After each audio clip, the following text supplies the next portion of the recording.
Disclaimer. This video does not promote or encourage any game botting activities. All contents provided by this video is meant for educational purposes only. Previously, Ninja made a series of videos about millions of boss and area runs in Diablo 2 Resurrected. The data source was from the game automation software of Wu Wang, alias.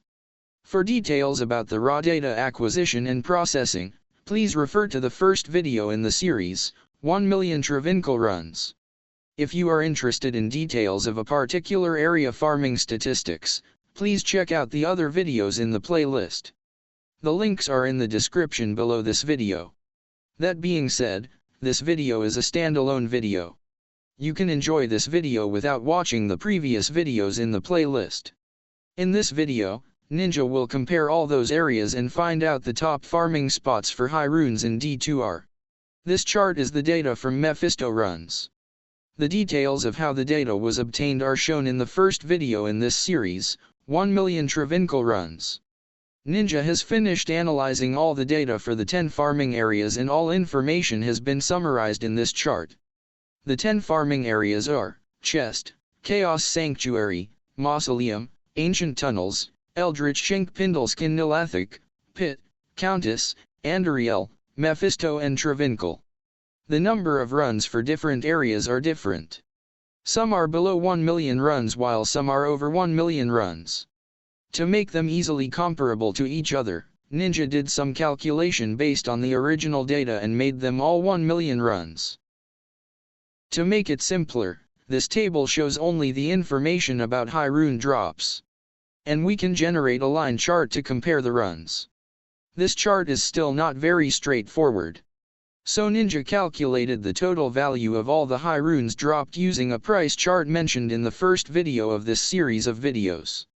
All high runes are converted to bar runes based on their values, respectively. Now we can generate a bar chart like this. It's a very important and valuable chart. Ninja will talk about this chart in more details. From this chart, we know that we can get best high rune drops from Chaos Sanctuary. 1 million Chaos Sanctuary runs yield 1,265 bar runes in value. The runner-up is chest farming in Lower Karast and Sewers.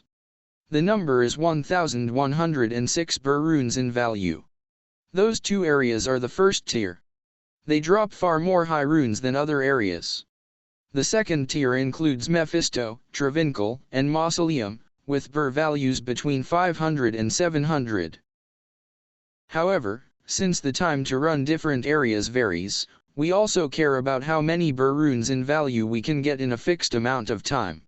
So here is the table with information about the yield of bar runes per day if run 24 hours a day non-stop.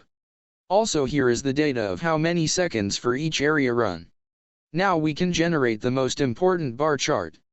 The champion is Travincal, with a yield of 1.42 bar rune value per day. The second best place to farm high runes is chest farming in Lower Karast and Sewers, with a yield of 1.18 bar rune value per day. Those two locations are tier 1 farming locations. Both of them yield more than 1 bar rune value per day. The second tier locations are Mephisto and Chaos Sanctuary, with yields between 0.7 to 0.8 bar rune value per day. The third tier locations are Ancient Tunnels and Eldritch Pindleskin Nilathic, with yields around 0.5 bar rune value per day. We should keep in mind that the conclusion depends on how fast you can farm a certain area. The result in this bar chart is based on the farming efficiency of the automation software. Generally speaking, it's true for most cases. If you farm much faster or slower at certain farming spots, you might do the calculation using the table and chart Ninja showed previously to find out your own best farming spots.